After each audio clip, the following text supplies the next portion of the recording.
Hello, we are back. We are starting a cult on your typical Friday evening. Fucking dick, I was busy. Say what? No, but we are back. We are here today to tell you. We're here to tell you two fascinating stories. Okay, now this is a little bit off topic. You know, we typically don't cover things like this, but I don't know. We feel like this warrants an episode. Yeah, fuck it. We're starting a cult, too. No, it's we are. You have to separate the we and the are. That was a test. Good. All right, yeah. That's Grant. I'm Jake. Mitch is here. It's true. We're all here. So today we will be talking about two psychological, well, I'll even go as far to say supposed psychological experiments, and we'll explain that They're a bit dicey. later. But I would have to say anyone that has a background in psychology would be relatively familiar with these topics. But yeah, I mean, they're pretty weird, I would say. Very elaborate, weird things. Yeah. Most of the times kind of crossing the boundary between what is acceptable in the scientific field and what isn't. So yeah, ethics and all that shit. Oh, well, who wants to start? You want me to go? You want to go? How do you want to do this?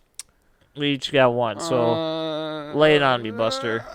I'll start off. Do it. All right. Do it. The one that I'm going to be doing is the Milgram Experiment. And I feel like almost anyone who's gone to like high school in America knows about this, because I remember being taught this in multiple classes in high school.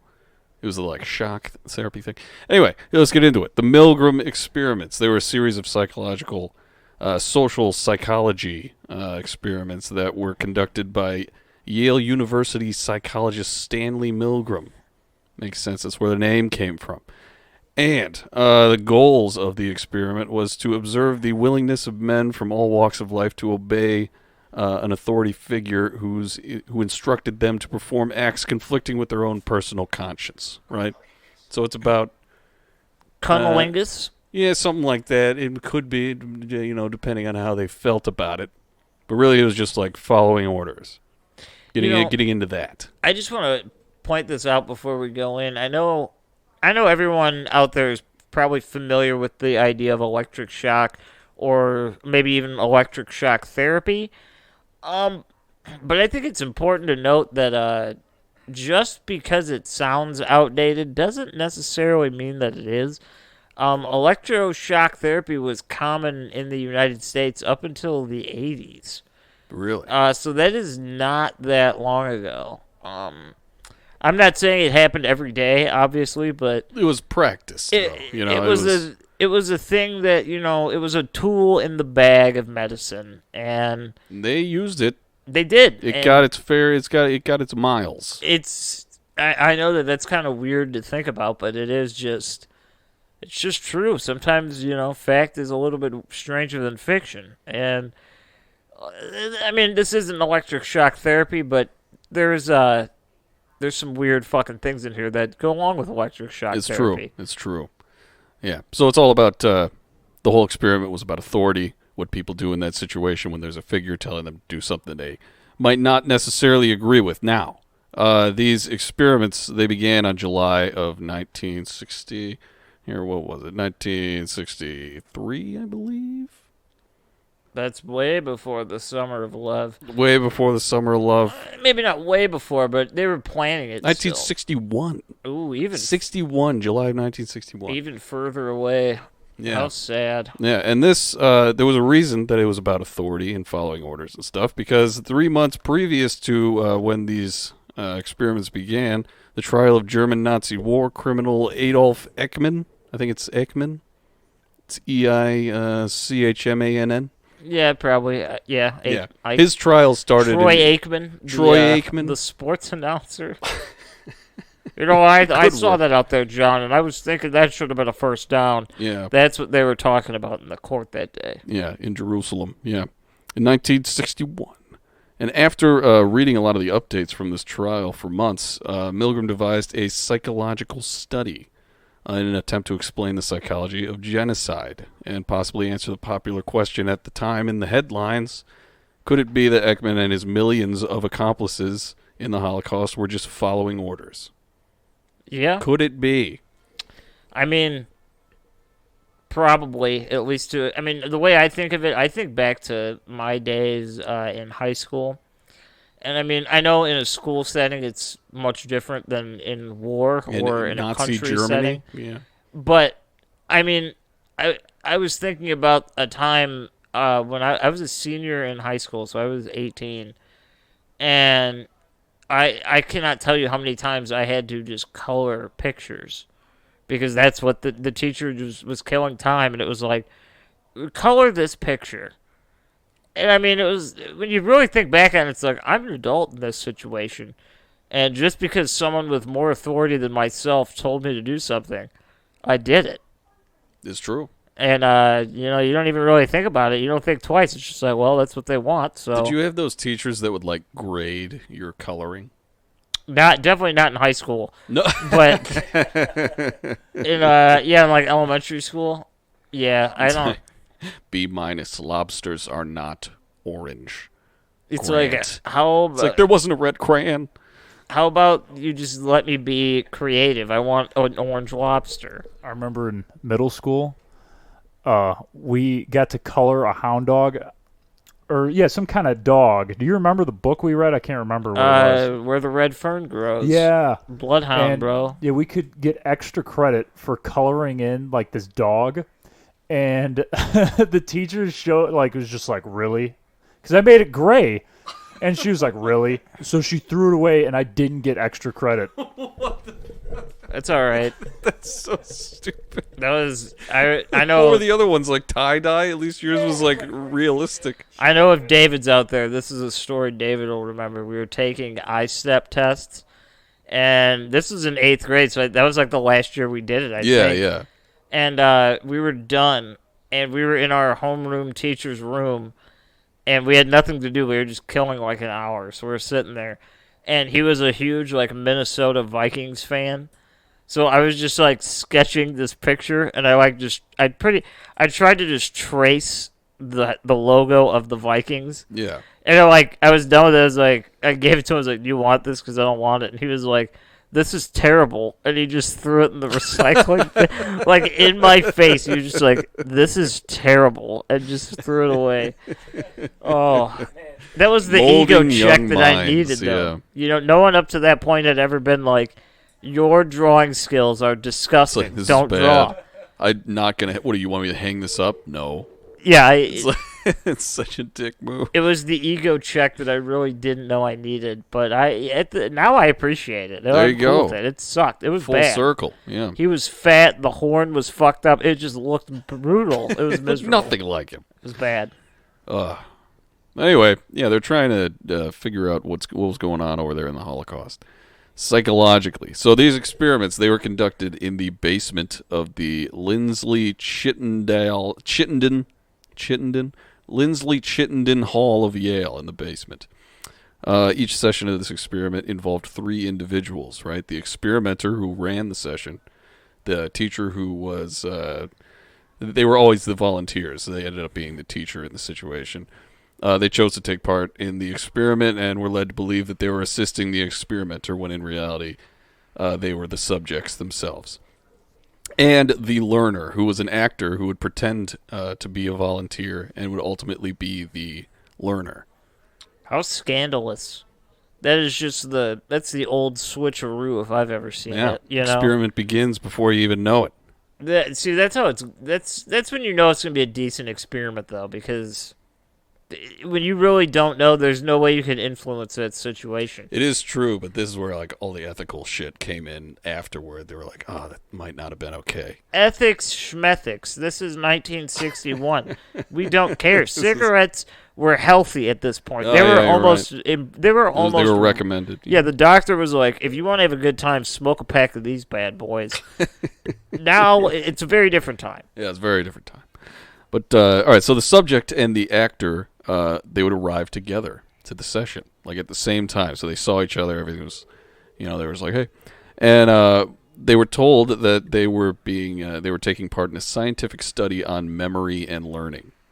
Right, so that's the premise. Let's just see the effects of punishment on a subject's ability to memorize content. So they're punishing you for not getting the right answer, right? It was also made very clear to them that they would get paid for their participation in the experiment, no matter what the result of the particular session was. So that was made clear to them. That's fair. Right? I think that's the only way to run, especially in experiments. Like, if I don't get the results I'm looking for, you don't get paid. Yeah, there might be a little bias there. I don't want to partake in this experiment anymore. Yeah. So the actor and the subject would then they would draw slips of paper that, unbeknownst to the subject himself, like both of the pieces of paper read teacher. And this made sure that the subject would always play the role of the teacher. And then the two would be led into the room where the learner, who was also the actor, would be strapped to what appeared to be an electric chair. Like Nice. the fucking, they kill people with. Oh yeah, with the wet sponge and everything. There you go. And the experimenter, who was the authority figure, would then tell the subject that this was to ensure, because they strapped him in, right? Makes sense. The experimenter was like, this is to ensure that they can't escape. He would say this to the subject. And here, the subject was then led into a room separate from the actor, so they could communicate, but they couldn't see each other, right? Uh-huh. And this is where the teaching began. All right. So the subject was given a list of words, and these words had pairing words. So they were word pairs, and they would read them to the learner through this microphone system. The subject would then go back through the list, saying only the first word, and give 4 multiple choice options for the correct word to pair with it. Okay? Okay. All right. Okay. 4 multiple choice. The learner would press buttons to indicate the answers, right? So if they were answered correctly, the subject would just go on to the next pairing of words, ask that question.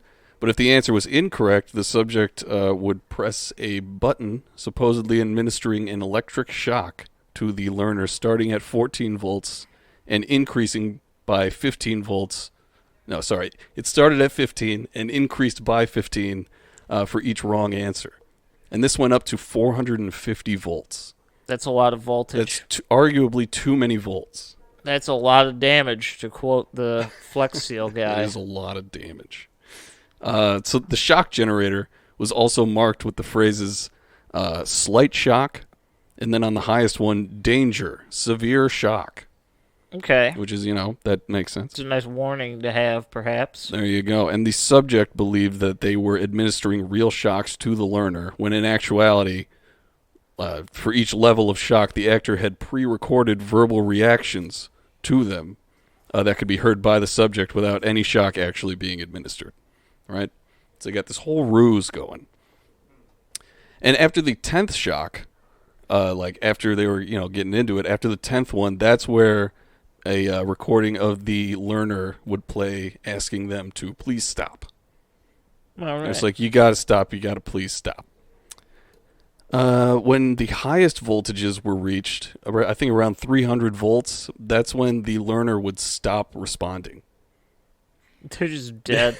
They're just like, they administer the shock, no noise.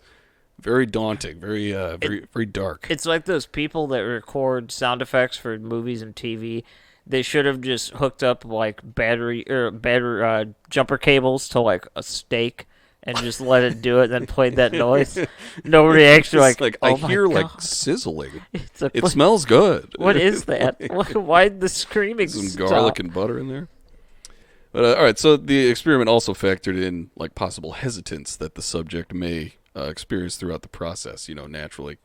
The experimenter had 4 verbal prods that they would use to try to get these people to keep doing it, and they are in this exact order that they would say it.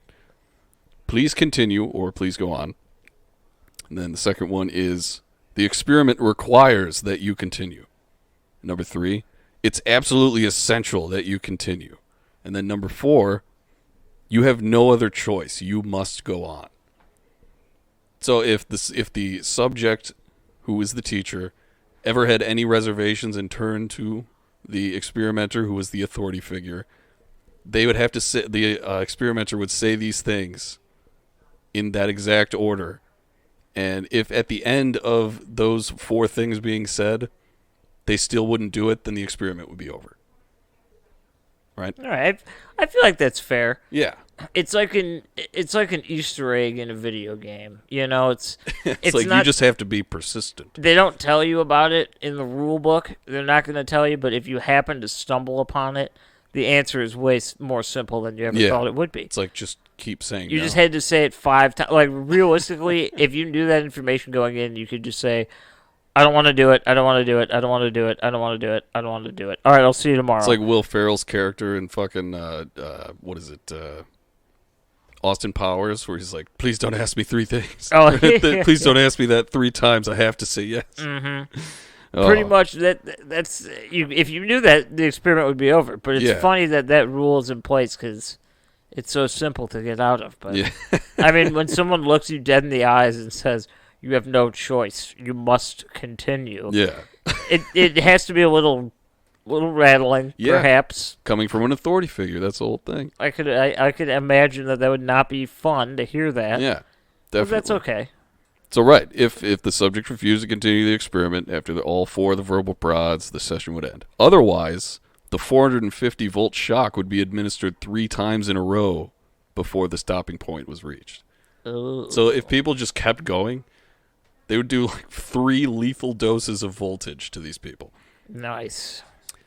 So in the cases of the subjects asking the experimenter if the learner had any risk of permanent like physical harm, the experimenter would reply with, though the shocks administered like are producing pain, there would be no permanent tissue damage.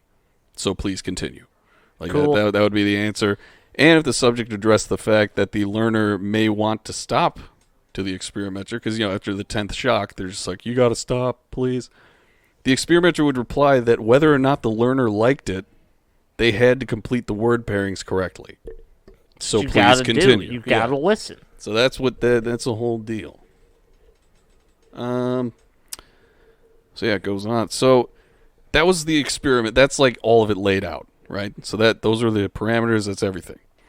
But before the sessions could be held, Milgram took a poll of predictions from 14 senior Yale psychology majors, as well as 40 psychiatrists. That's a lot. Yeah. And all of these people, like all of the individuals, overwhelmingly predicted that most participants would cease the experiment after the 10th shock when the learner requests the whole thing to stop. And it was also predicted that when the 300-volt shock was administered, which, like I said earlier, is when the learner ceased to verbally respond, that only 3.73% of the subjects would continue. That's such a particular number. It really is, but it is exact. They're men of science. They have to be very, very exact. Good for them. That's the kind of attention to detail that kept me out of the science field. Is just it's like, I love. Oh, there can't be any loose ends. I love getting Forget the answer, but finding that answer is such a pain in the ass. I just can't do it. I can't. Yeah. So let's get into the results of these things. All right. So these were the results. 65% for the first session, the first series of sessions. So 26 out of 40 people, they administered the 450-volt shock. They got up to that point. Good for them. All 40 participants got up to the 30-volt mark. So every single person got up to where they were just not responding anymore. 300 volts, that's what I meant. Oh, okay. Yeah, 300, sorry about that. Thank you, Mitch. But so yeah, the subjects all experienced or exhibited tension and stress in one form or another. They would sweat, tremble, stutter. They would bite their lips. They'd groan. Some had like nervous laughing fits. Dude, some people had fucking seizures. Nice. Due to this, it's crazy. So yeah, and most of them continued after reassurance from the experimenter because every single person also questioned it while in the midst of it. Are you sure this is appropriate, sir? Yes. Yeah, it but is. all but like a few outliers just continued after the experimenter was like, no, keep going. So it just blew everyone's predictions out of the fucking water. It's like all of these people did it. All these people theoretically would have killed these people if this was real. Yeah. What do you mean it depends? Oh yeah, let's hear this. Mitch thinks it depends. Let's see what you guys say. So, really, like voltage, like tasers, like have a shit ton of volt. Like they have like hundreds of thousands of volts, if not millions, and you know they don't kill people. It's like the amperage, the current, that is what kills people. Like half an amp could kill you. So really, it really depends on like how they're administering the shock, and also, yeah, like how are they shocking them? Like with what? You know, You know what I mean? No, I totally, I see that, and I understand what you mean, but like, a big part of this is the psychology of them begging you to stop, and then after this point, they stop responding at all. Okay, yeah. So, like, the whole psychology is like, you're definitely hurting this person, you know you're hurting it, but you're continuing to do it. You don't know the state of them because they're not responding. Like, it's all just the ambiguousness of following these orders. Like, a lot of people don't have the knowledge you do about electricity. You know what I mean? But, so the results of this experiment were huge. They were huge news in the academic field. And Milgram and his peers would go on to perform, like, variations of it, variations of the experiment in later years all throughout the world, yielding, like, incredibly similar results. Like, most people are like this original group of people that they tested on. So Milgram even set up this experiment in an unregistered backstreet office of a busy city to eliminate the like scientific legitimacy of Yale being associated with it. And though there were like somewhat reduced numbers of participants to continue shocking the learner after 300 when they would stop responding, the results were like not significantly lower at all. It was pretty much the same. Interesting. Right? And later on, like this guy Thomas Blass of the University of Maryland, Baltimore County, he performed a meta-analysis of all the separate times this experiment has gone on throughout the world. Mm-hmm. And he found that while a percentage of individuals to administer the fatal shock ranged from like 28% to 91%, which is a big range, there's no significant trend to it over time. So it was really just a matter of the individuals they just so happened to get to like be a part of this experiment. And the average percentage of participants to administer the fatal shock in the U.S. was 61%. And in non-U.S. Studies, it yielded 66%. Wow. So more than half of the entire world's population pretty much is susceptible to this kind of like Control, yeah, just in a sense. through authority figures. Damn. That's a big number. That's The kind of Milgram Experiment. That is quite frightening. I'm not going to lie to you. If it teaches us anything, it just teaches us what humanity is capable of under the right amount of circumstances. You know, we're like a bad diamond, you know? It's like a piece of coal. You put us under some pressure, we become great. We're the opposite. We become poop. We become whatever the pressure tells us to be. The poop. But, yeah, his original plan was to do it with U.S., and then do like a group of strictly German descended people. Like he wanted to go over to Germany and do that. But that just didn't end up happening for one reason or another. So he just did it all around the world, and yeah. I like how he picked the Germans. They would not have appreciated this experiment that early. It's too soon. Well, you know? I don't think the Jews really appreciated what they did, so. Yeah, but too soon. Too soon. The Germans, they don't know what's There's going on. no good time for any of this. They don't know. That, I think I honestly, I don't know. I mean, it's a weird situation to be in, I guess. It is funny because it's like, I mean, I don't know electricity the way that, like, you know, obviously these people, Milgram knew it, and like someone like Mitch. But even upon hearing you say that, I kind of felt that Would 450 volts really kill someone? It's kind of like That's what I was like. I don't know personally, but like yeah, it's gonna hurt. But also the psychology behind it, and people not necessarily being super familiar with electricity and what it takes. Like that's where it comes in, and that's what kind of makes it legitimate. It's the deadly combination. I kind of like that. I really don't know how I would react in a situation like this. It's ignorance and following orders. It worked on many levels for this experiment itself. I'll tell you what, I would definitely probably get to the 300 mark. Like, I could definitely see myself approaching that area. Yeah. I mean, if I didn't know about this from, like, high school or whatever, yeah, I probably would, never too. know. It's just like, oh, this is definitely set up. this is set up. I learned about this in fucking 11th grade. It's all part of the plan. It's all part of the plan, Grant. But yeah, I like that. But yeah, dude, that's the Milgram experiment. There's like a bunch of shit surrounding it, like controversy on ethics and all that. But you know, that's just it's 6 of 1. You know. Yeah, ethics, schmethics. I think I said that already. It's like a lot of people like wrote to him afterward, like, "Hey man, thanks for like having me be a." There was a guy in Vietnam actually who wrote him, and he was like a conscientious like. Objector, yeah. And he was like, thank you for putting me in your experiment, because it kind of made me realize that I was following these orders without knowing why I was doing it. You know? Kind of enlightened people. I think it was like 91% of the people that partook in these experiments were just like, I think it was like 82 were just like, yeah, it was cool. And then there was another like 15 or something that were like, yeah, it's fine. So it's like 8% of the people were like, oh, that's fucked up. I don't like that. But most of the people were like, that's fine. It's whatever. Just leave it alone. We'll put it to a vote. Was it ethical?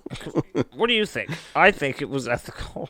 And I have the 92% of people that will back me up on this. What are you going to do? You can't defend this. Get out of here. Oh, all right. So yeah, that was my experiment.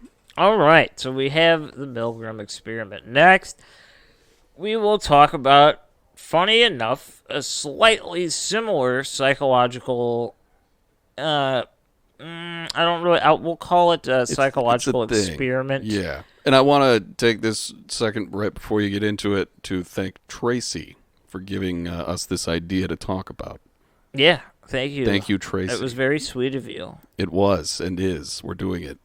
Tracy. But it is it's an interesting story. So I'm gonna go through the story, give you the details, play by play. We'll see what happened, and then we can kind of dissect it afterwards, and see what's what the scenario. Yes.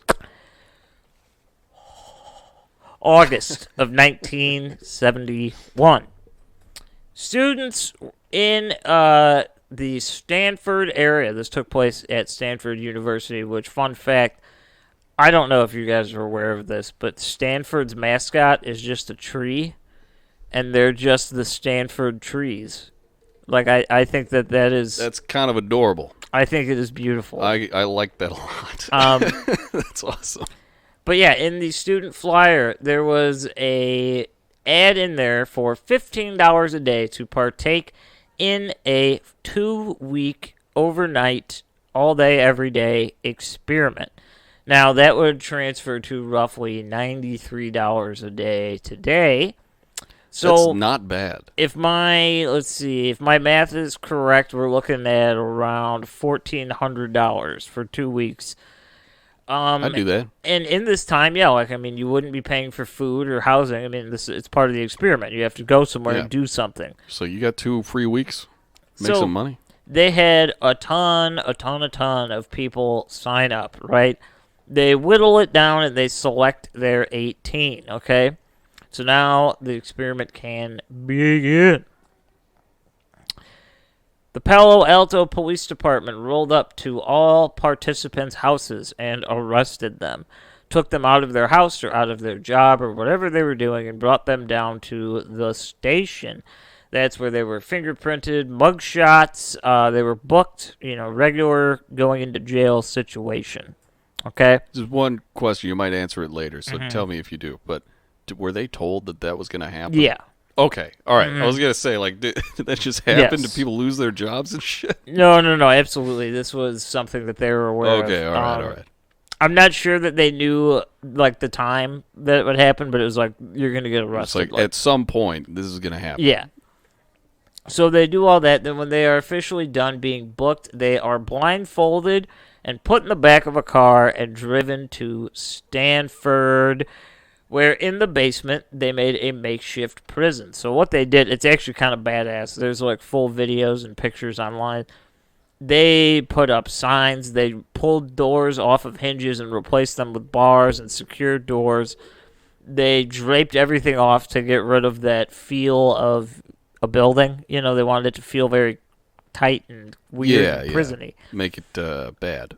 So they do all of this. They transformed a broom closet into the hole, or a solitary confinement quarters, and every room was issued a cot. Okay, easy peasy lemon squeezy. Just like a prison. Mm-hmm.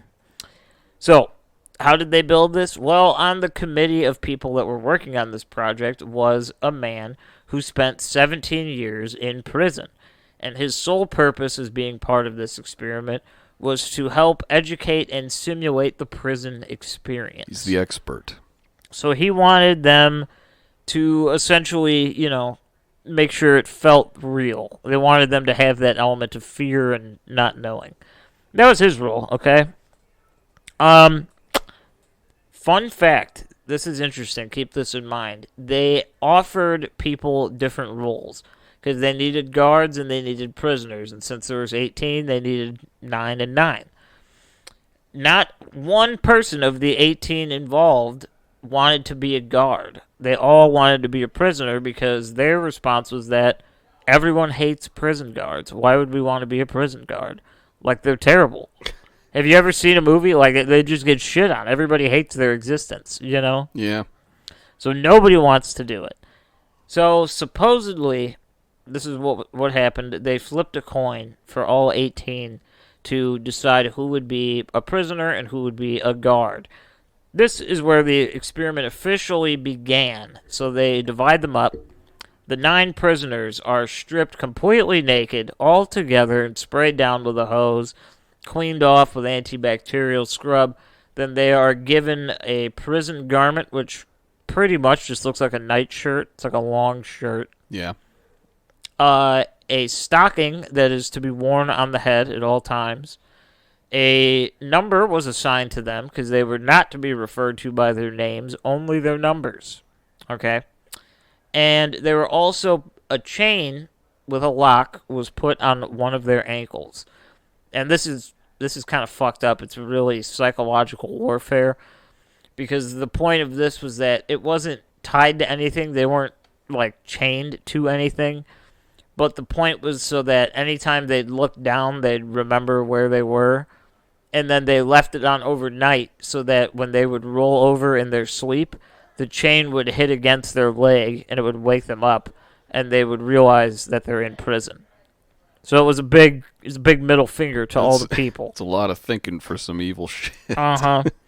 So at this point, the prisoners are in their cells. They are no longer individuals. They are just numbers. They can only refer to each other as their number. Now, the guards. Let's talk about them for a minute, okay? The guards were given no specific rules on what they were and were not allowed to do, with the exception that they could not physically assault any of the prisoners. So they could not lay a hand on a person, but that was the only stipulation. Okay, well that's good. Other than that, their rule, or their job role, I guess you could say, was to maintain order in this prison. That was it. There was no other rules, no guidelines, no how do we do it. Just figure it out. Make sure everything stays up and above board. Yeah. Okay? So, this guy named, I'm going to butcher this really bad, I think, David Yaff or Half. It's Yaffe, perhaps? Jaffe. Anyway, David Yaffe. Jaffe. David Yaffe, whatever. I'm going to call him Yaffe. David Yaffe, he was the simulation warden for this experiment. And this kind of gets lost in the retelling of the story because everyone that knows this story might be familiar with the name Philip Zimbardo. Okay, so let me talk about him for a moment. Philip Zimbardo, he was the conductor of the experiment. He was a doctor at Yale, and he was the man responsible for pretty much everything that happened. He was like the adult that ran the show. Now, David Yaffe, he was the warden because he was the undergrad student in Zimbardo's class that came up with the idea for this experiment. All right. So he was given the title of warden, which essentially he did nothing. Just thought it was interesting because, you should know the key players. That's cool. In this scenario. That was going to be my next question. Is he like running the session or something or what? In spirit, yes. In but spirit, he's like the Queen of England. It's like a figurehead sort of thing. It's pretty much everything is done by Zimbardo, and we'll kind of talk about that in a little bit. So this David Yaffe, he is supposed to be the intended supervisor of the entire experiment. So he has an office down the hall, okay? He's present the whole time. This is his brainchild. Now, everyone that is involved in this had to sign a consent form. It pretty much just stated that they would get paid for what they do and that supposedly there's talk that there was a specific safe word that could be said during this experiment to where if you wanted to leave, you could say it and, it would be done. You're out. No hard feelings. Bye. That is what Philip Zimbardo tries to tell the media. However, the actual contract has nothing in that at all. It says nothing about being able to leave if you feel you need to. Sounds about right. So we got that going for us. Now, the 9 guards, they were given matching outfits of khakis, nice polo shirt, and billy clubs. Now, they couldn't use the billy clubs. It was more I was going to say, are they like splitting the hair of that rule where it's like, I didn't touch him with my hands, just this club? No, it was more, I think it was for the pageantry, That makes sense, yeah. I mean, they already have a fake warden, so. It was not issued, but most of them ended up wearing sunglasses, too. It just kind of fit the role. I saw this in a movie. But yeah, so that was kind of what was going on. Yeah.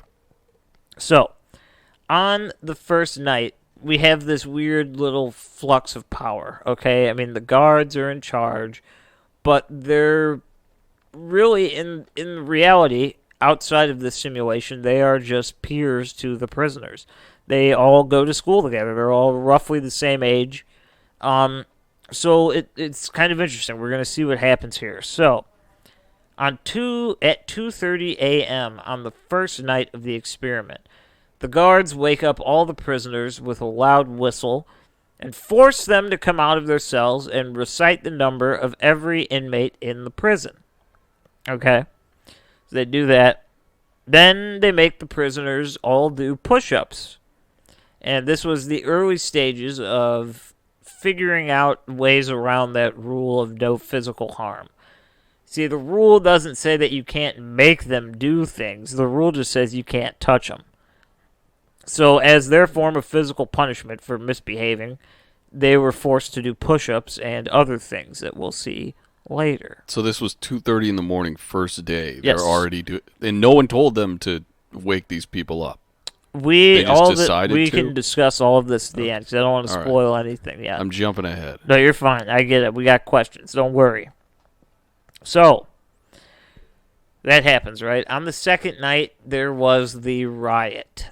Now, it wasn't a real riot. There's no fires or actual fighting. Pretty much what they did is the prisoners, during the night shift, now because it is important to note, all 9 guards were not present all the time. They worked in shifts like a real prison. So the prisoners were there all the time, but the guards were allowed to leave and come back because, it was a job, essentially. So on the second night, every prisoner removed the mattress from their bed and jammed it up against the door so that the next morning the guards could not open the doors and let them out. This was, I mean, they call it a riot, but it essentially was not a riot. Yeah, that sounds pretty neutral. So the prisoners are locking themselves in the cells, and the guards are not fond of this. So the guards, they take some fire extinguishers and stick them through the doors and start spraying the prisoners to keep them away from the door long enough to unjam the mattress. Man, these really are just college kid ideas. Yep. So they're spraying the fuck out of them. They are dousing them. There's videos of them dousing them online. You can watch it all. It's all right there. So this spawned the new brainchild of the guards, and that is what they called the privilege cells. So what they did is they took all the mattresses. They said, you get no more mattresses. You've lost your mattress privileges. But there's a couple cells that they saved for people that were more well-behaved. And this one had a mattress in it, okay? Now, if you got yourself in the privilege cells, they'd give you back your bed. They'd give you back your uniform, so they'd let you be at least comfortable in your clothing. And they'd also let you brush your teeth. Oh, thank you. Mm-hmm. So they put a couple people in there. And then this is where it gets real crazy, because then the guards start doing some even deeper psychological warfare. And what they do is they take the people out of, after about 6 hours, they take the people that are in the privilege cell, and they put them in the bad cell. And then they take the people in the bad cells and put them in the privilege cell. You might be asking yourself, what the hell, what's the point of this, right? Flip it and reverse it. See, this is what they do in real prison to make sure that trust among the prison population is low. Because now it looks like some of these bad people might be telling stories or trying to get away with something. Uh-huh. And now they're earning privilege while your privilege is being taken away. It's a way to kind of flip the script and make sure there's some turmoil in the group that you're trying to control. Oh, yeah. So they did this within 6 hours of creating the privilege cell. So, I mean, that's fast. Like, they didn't even get to enjoy it yet. They're wasting no time. They have, 2 weeks? Mm-hmm. So we're only on this is the day of day 2. So, I guess if you want to say... This is all just day 2? I guess, realistically, this would be the beginning of day 3, perhaps, because this would be after the riot. So this would be the beginning of day 3. Still pretty soon. It's early Very in early, the experiment. Yeah. Early in the experiment. Okay.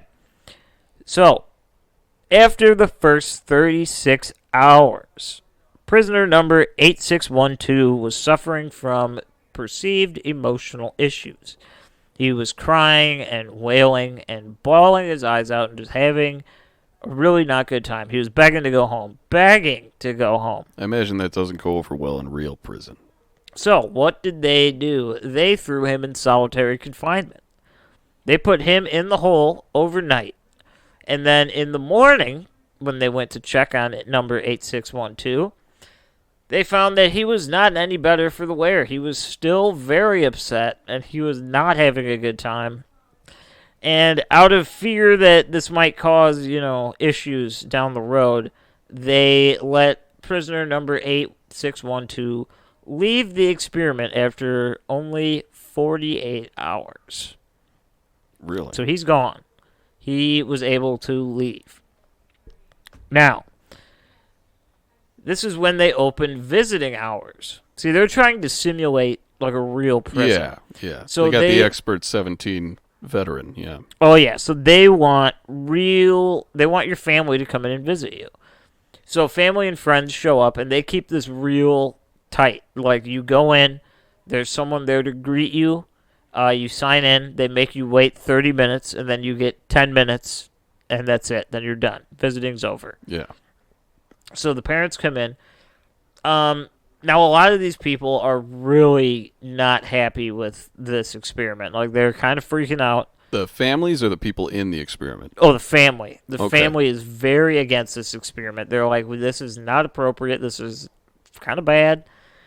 But none of the prisoners said anything. None of them felt that they needed to leave. It was just kind of part of the experiment. It was like, okay, I'm not going to leave, but I get what you're saying. Yeah. And even in one case, I found it quite interesting. One of the mothers was discussing with Philip Zimbardo at the visiting hours. She was discussing with him, how worried she is about her son. And Zimbardo just told her, like, pretty much, he's like, well, your son is tough. Like, it's nothing he can't handle. And the father looked at the mother and said, he's right. We've wasted enough of his time. Let's go. So even the parents were fooled into, like, thinking this was good. Masculinity. Now, it's important to note that one of the reasons that this experiment, would eventually get shut down is because one of the visitors was the girlfriend of one of the prisoners, and she kind of got to see what was going on, and she really wanted to shut this shit down. Like, she was not into it. Mm-hmm. And this is what would eventually lead it to halting a little bit earlier than planned, but we'll get there in a few minutes. Yeah, all right. So, we're going to talk about the priest. There's a priest here? Yeah, they brought in a priest to talk to the inmates, similar to how they would do it in a real prison. And all of the prisoners but one wanted to talk to him, and that was prisoner number 416. Now, prisoner number 416 was a transplant. When number 8612 left, they wanted a nice even balance between guard and prisoner, so they brought in another person. He was a fresh meat, yeah. Yeah. So he would not speak to him, and what he was doing was posing a hunger strike. He refused to eat. He was so against what was happening in this situation that he decided, fuck you, I'm not eating dinner. After a couple hours of them trying to get him to eat, they couldn't, so they threw him in solitary confinement. So that's not good. Now, we get into one of the final tests, okay? Because this is the day after the previous prisoner had left, right? So we have two bubbling issues here. We have a guy on the inside who is causing some issues and, stirring up some trouble. And then, supposedly, there gets word out that prisoner 8612, the one that was released the day earlier, would be gathering some of his friends and coming back to break all the other prisoners out. So there's rumor now that Holy there will shit. be a prison break. And the guards do not like that. So the guards get real aggressive, okay? I'm talking real aggressive. They start making them leapfrog over each other as to expose their genitals and anus to one another. They make them do extreme amounts of push-ups and sit-ups. And then they even make them simulate having sex with each other. Oh my god. Now, I'm not going What the fuck? I'm not going to spend too much time on the guards, okay? Only because the big bad kahuna was one man that went by the name of John Wayne, okay? Like, the shootist? John Wayne, I believe he was a character in Cool Hand Luke, because that is who they modeled. That's who he modeled this character off of. Oh, okay. Wait. It wasn't his real name. That's was what he went by as, like, the guard. Yeah, okay. So it was So in Cool Hand Luke. Okay, John gotcha. Wayne was the leader of the sadistic guards, okay? And John Wayne was real into waking them up late at night and making them recite things and remember things, There you go. torturing them physically, not allowing them to empty their buckets of poop and urine, even going as far as to make them scrub toilets with their bare hands and a bar of soap. John Wayne, he was a real asshole. Like, he was a grade A He doesn't douchebag. sound like a good guy. So John Wayne took this a little bit personally, okay? John Wayne did not like this remotely, so he got real fucking angry with these guys, and he made them do everything. Simulated sex, playing games, jumping up and down, running around, like I said, cleaning toilets, all this nonsense. Okay? So that's how he dealt with the supposed prison break. But now, prisoner 416 is causing some internal issues. So, they offered one last way of posing one another against each other, And they told the eight remaining prisoners that if they wanted to let prisoner number 416 out of solitary confinement, all they'd have to do is give up their blankets. That's all they have to do. They can't have their blankets. But if every one of them gives up their blankets, they'll let him back in his cell. And this is where all 8 prisoners pretty much just said, fuck that guy. He should have followed the rules. Jesus. And they decided that they were not going to give up their blankets for him because they didn't think what he was doing was right. Yeah. This is already just insane. They just are a prison now. So, on August 20th of 1971, 6 days after it started, it was officially shut down and stopped. There was no more. Everything was done. They were given psychological checkouts, I guess you could say. Pretty much, there's a couple interesting details I missed. Now, there was a parole board that was there, and you could go to the parole board, and all you had to do was say that you wanted to leave the experiment. Now, you would be forfeiting your money. I mean, the days you were there, you'd get paid for. Yeah. All you had to do was say, you want to leave. And all 9 prisoners met with the parole board, and not one of them suggested that they wanted to leave. So, this supposedly has taught us, now for the past about 50 years since this happened, this has been one of the most expansively studied psychological cases, right? So now the findings in this case would kind of teach us something similar to the Milgram experiment, and that would be that if you thrust people into certain roles, they will adapt to that role, whether it be positive or negative. Yeah. And this kind of goes back to all of the people not wanting to be guards. John Wayne was one of the most outspoken people in the group, and he openly said that prison guards were terrible, that why would anybody want to be that? They're terrible. And he ended up becoming the meanest of the guards. Jesus. So, interesting, right? But now let's talk a little bit about the reality of this case and why it is not a psychological experiment. Okay? Okay. Philip Zimbardo has made plenty of money from this experiment. This is his life's blood. He has written books. He has done movies. He has done documentaries. He's done talk circuits. He has been around the globe to talk about what he learned in this experiment. Now, however, any good scientist knows that if you want to observe your findings, you cannot have a bias, right? Yeah. Well, Philip Zimbardo thrust himself into the entire situation by acting as conductor of the prison. So he was the guy that was in charge of all the guards. So the guy who's supposed to be studying the findings adds himself into the mix. This raises plenty of questions as to why. Why did some of these things happen?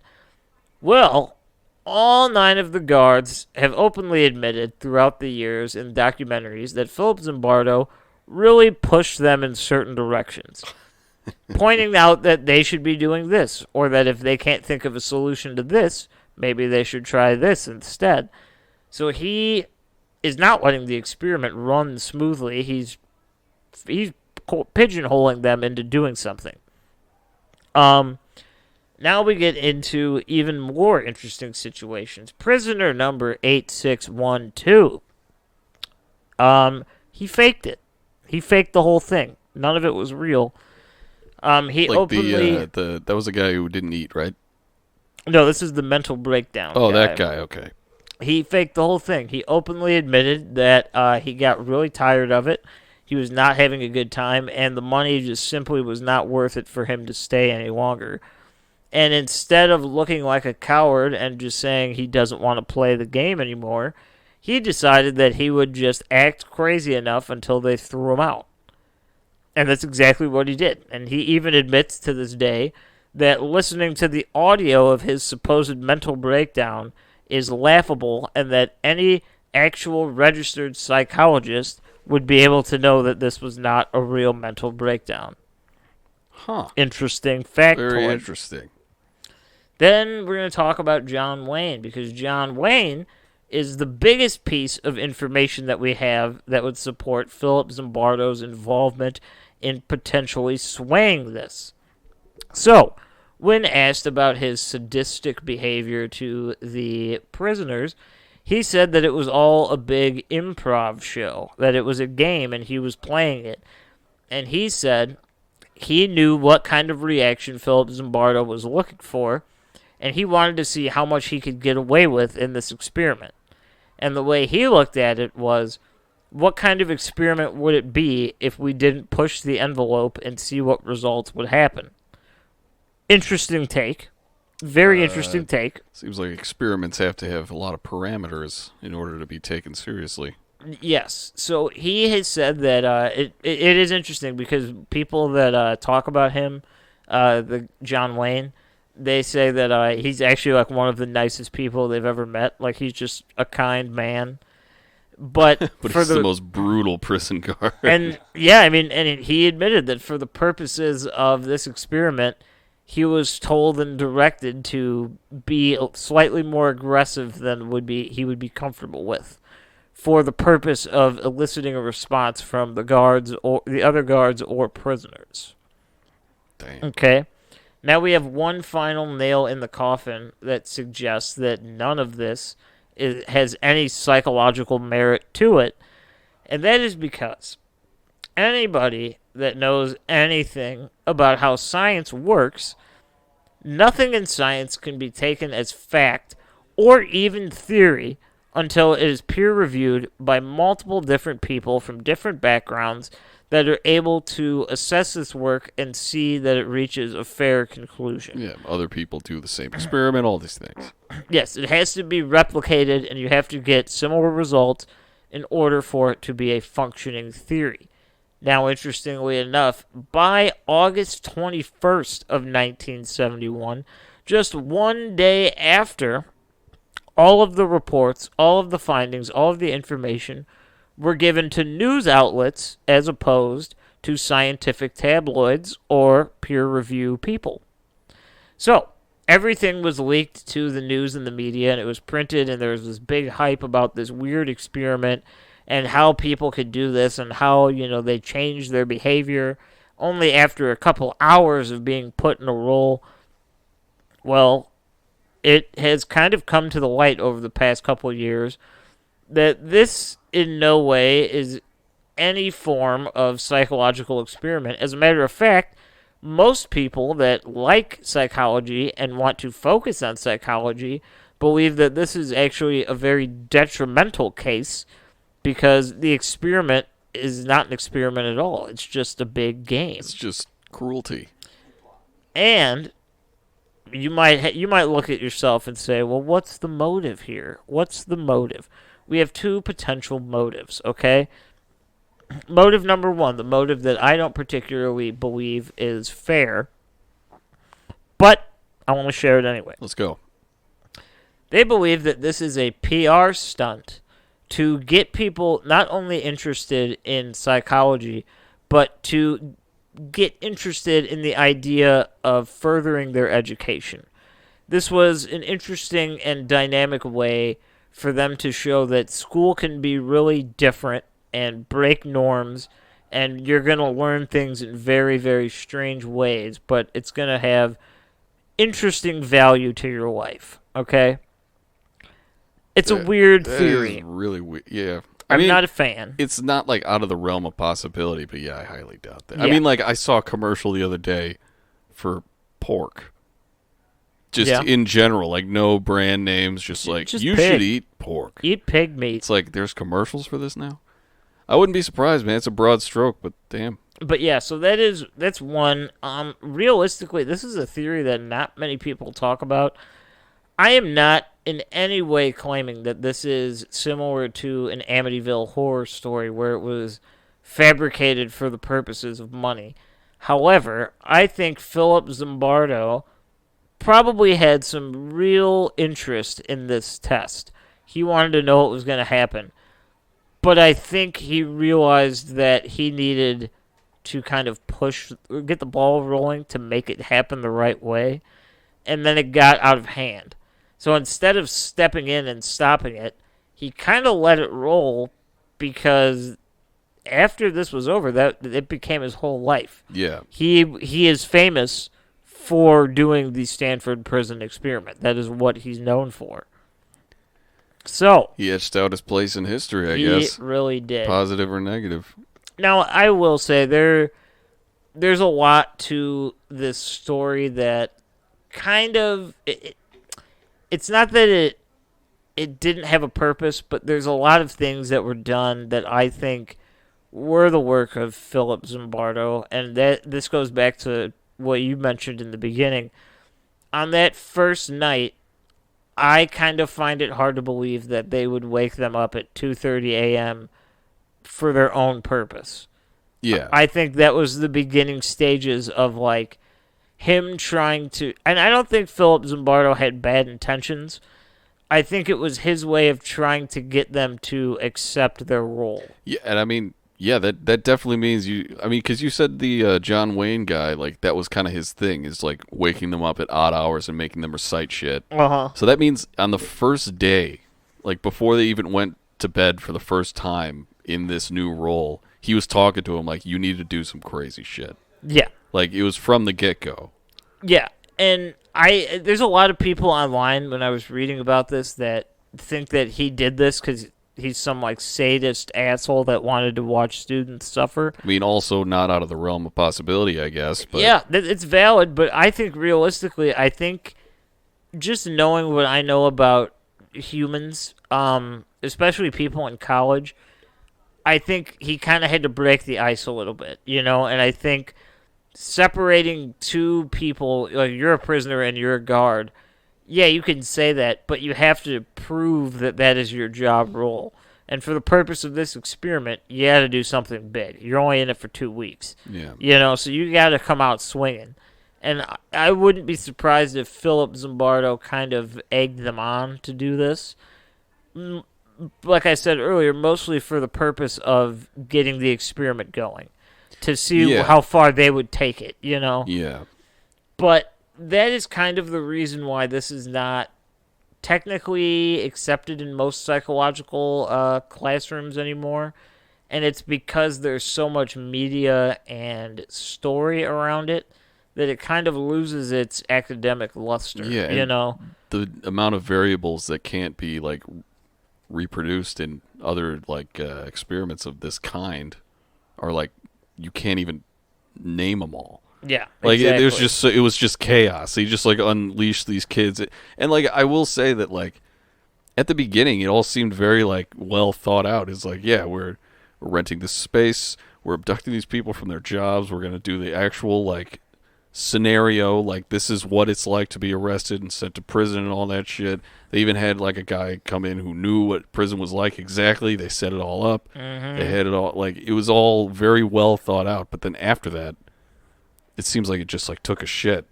Yeah. But he was just pushing it the entire way. Now there's one factor that I did not mention that I think is important to defend Philip Zimbardo. He wanted this experiment to work, and he wanted it to have time to fix itself. Because on the night of the supposed prison break, he was scrambling to try and move the entire prison to a different location so that the person couldn't come back and end the experiment. However, the only reason he didn't do it is because the school and the police department told him that there would be no way to ensure health care coverage or any accidental problems that might arise if he were to move said prison. So he would be taking all of that on himself. So that's why they didn't move. But I could just picture this guy like really believing someone's going to come and ruin his experiment. He is just panicked. Well, his experiment sounds like it was shit from the beginning. He's affecting it before it even starts. Yeah, and that's just the way I take it. So like who was he like an academic? Or was he just like? He was. He's a doctor. He was a doctor. Yeah, okay. Doctor of psychology. Well, it Dr. seems like he Philip would. Zimbardo. Seems like he would know the ins and outs of like conducting an experiment, but obviously not. Well, that's why it's. I don't want to slander the guy because it's just hearsay. There's no way to prove or disprove that he had any sway on how it went. But chances are But chances all are, of the guards you know, were like, he was pushing us to do Yeah, this. exactly. Like, it's kind of hard to not say. Yeah, so I think it's okay to slander him. the experiment was, I mean, at the time, I'll tell you this, it was a win. We learned a lot about human behavior and how, similar to the Milgram experiment, when you're put in a position of either authority or submission, you tend to kind of just assume that role over time. Yeah. Because that's what you're told, so it just becomes reality. Yeah. But I mean, looking back on it in the lens of today, 2021, it's kind of easy to see that this was a bit of a fuck up. Extremely so. It had some ends that were definitely loose, like very loose. Like, there wasn't even string. It was like just horsehair everywhere. Yeah, and it never quite produced the answers that they were looking for. Because I think it's what was the answer they were looking for? It was like, let's see what happens. Well, I think it's hard because the experiment ended early. So let's say, for example, that it is true what they said, that they felt that all 18 people involved felt that this was a big game and they were kind of playing the show, you know? They're egging the situation on, whatever role they're in. If they were allowed to continue the experiment for the allotted time, maybe by day, let's say 10 or 11, maybe the game wouldn't have been fun, and maybe the real experiment would have begun. Perhaps they would have been tired of being, abused and suppressed, and maybe the experiment's full effects would be seen once that happened. Well, I see what you're saying there, and that line of thinking makes sense, but like, an experiment shouldn't have to wear down a human soul in order to get to the point of where the experiment can actually begin. Right? You know what I mean? Like, interesting. that's fucked. It is scary. But that is the Stanford prison experiment. Mitch, do you have a comment on this? This guy's reaching. You know, it'd be so funny with the Milgram. Is that how you say it? Mm-hmm. Yeah, it'd be so funny if they like pretended like they accidentally killed the people, like with the electric shock, and it's just like, the police are here to arrest you. They have like police arresting them. It's all part of one massive experiment. We get people to kill other people and see what happens. It's like, oh, there's just 2 ruined lives. But yes. Well, still, that would just be unethical as well. That was nothing here was good, but we're talking about it. That is true. We're talking about it. We are talking about it. That's kind of our show's whole deal, isn't it? Yeah, a little bit. But like I said, while today's standards might say that this test was a failure, at the time it was. I mean, it's taught us a lot about humans and the ability to adjust to particular situations and kind of how things become what they are. We just want roles, I guess. Yeah, everyone. You are who you pretend to be, I suppose. And the other thing about that the experiment taught us is that it doesn't always necessarily have to be a gradual change. Sometimes it is as instant as a day. It can go from one thing to another. Oh, this is life now? All right. Yeah. It just all right, that's easy. But yeah, so with all that being said, that is our episode for today. Yeah, just some fucked experiments. We hope you enjoyed it. Yeah. We certainly enjoyed making it, okay? So you should enjoy it listening. Yes. It's only the fair thing to do. I want you... Just, emotionally abusing our audience. You're damn right I am. I want you guys to get the logo for this show tattooed somewhere onto your body, okay? Anywhere. I mean, that'd be great. Yeah. Anywhere on the body. And send us a picture. And not only will we love you forever and frame that picture and put it up in the studio, we will, I don't even know, I'll mail you a kiss. I will do whatever you want. Like a Hershey's kiss wrapped in our shirt. Should we give them a shirt if they get... I feel like if someone gets a tattoo of our fucking logo, they deserve a shirt. Oh, if you get a tattoo of our show. I'll buy you a meal at Olive Garden. No, I promise you this. I will personally design a new shirt that only you will ever own for our show.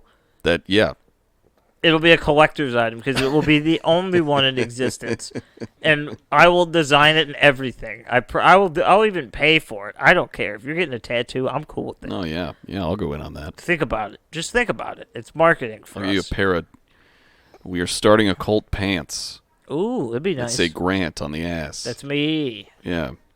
But we will be back next week with another episode. And we will also be on Patreon on Tuesday for our next bi-weekly episode. It's true. And, if you want to check that out, join us on Patreon. The link is in the show notes along with our email address. So you can forward us any funny memes or stories or pretty much anything you want. You just want to talk? Come on. Yeah. I will say this. I mean, I'm not sure if we've said this before. I think we did with the Black-Eyed Kids.